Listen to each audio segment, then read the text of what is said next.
are to be warmly commended for convening this conference on violence against women and young girls. As you may know, I hold the dual positions of co-chair of the eminent group of advocates on the 2030 United Nations Sustainable Development Goals, SDGs, and the African Union Gender Champion.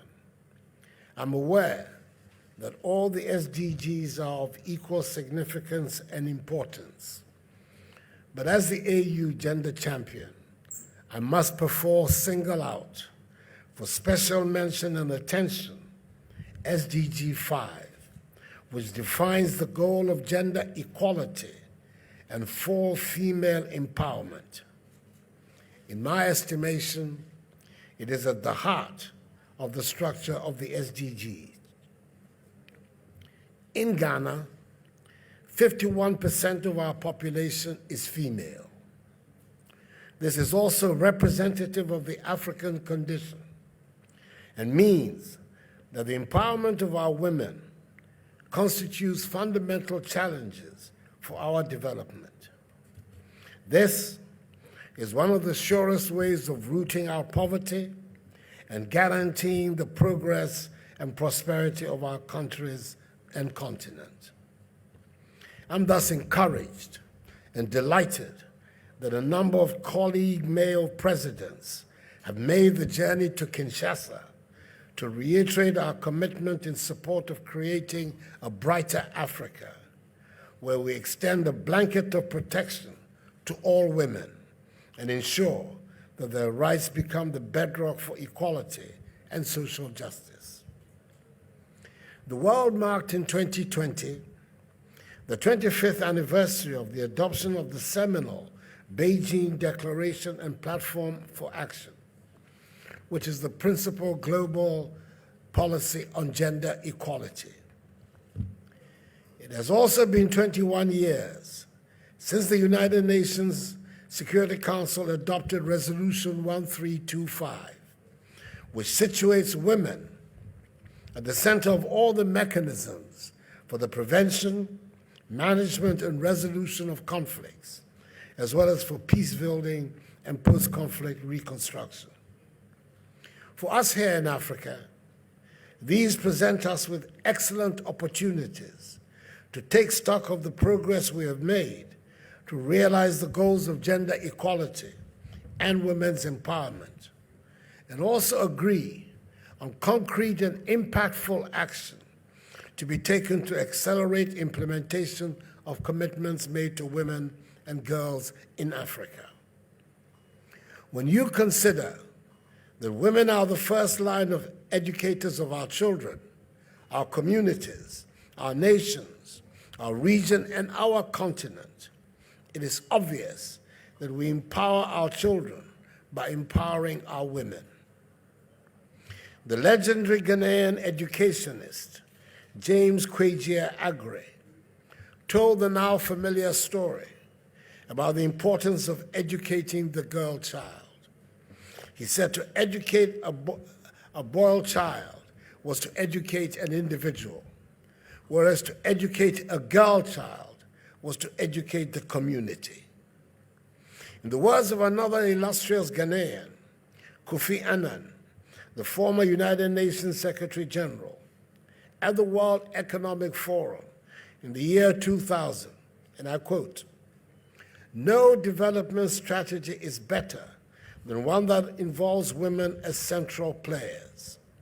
It has immediate benefits for nutrition, health, savings, and investment at the family, community, and ultimately country level. It is a long-term investment that yields an exceptionally high return," unquote.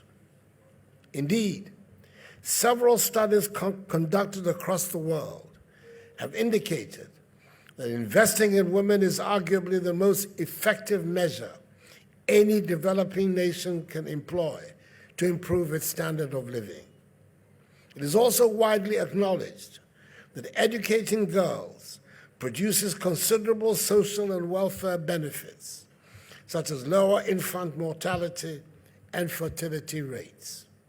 Again, research has found that the mother's level of education has a direct influence on economic productivity of both her family and the nation. As AU Gender Champion, I remain committed to the policy and goal of mobilizing support to help transform Africa into an exemplary continent, where sound policies and solid programs all successfully elevate the existential situation of women and free them from the acts or threats of violence.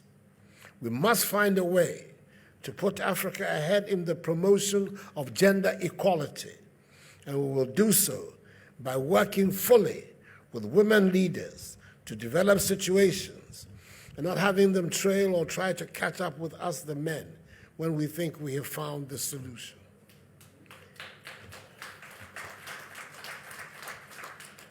I'm happy to report that AU member states have made considerable progress in implementing their commitments towards gender equality and women's empowerment.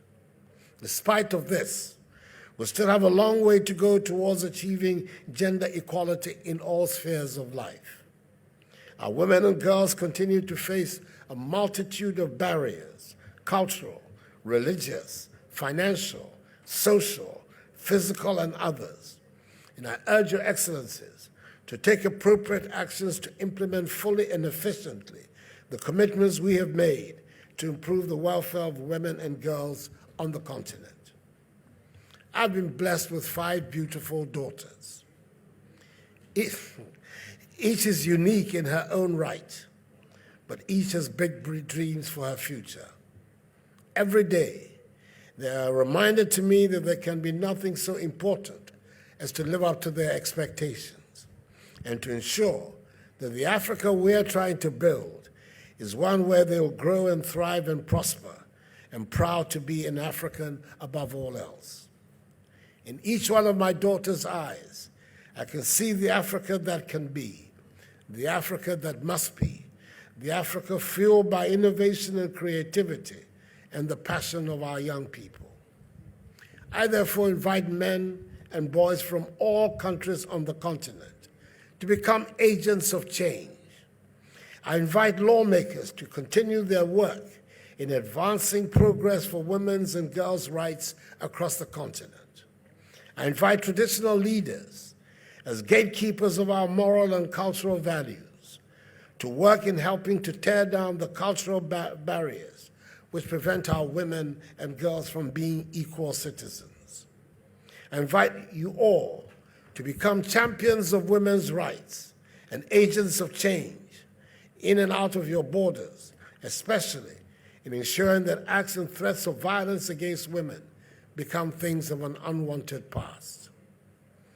Excellencies, this event should afford all of us the opportunity to share ideas and create a platform for deliberation on the development of solutions for promoting the Gender and Development Initiative.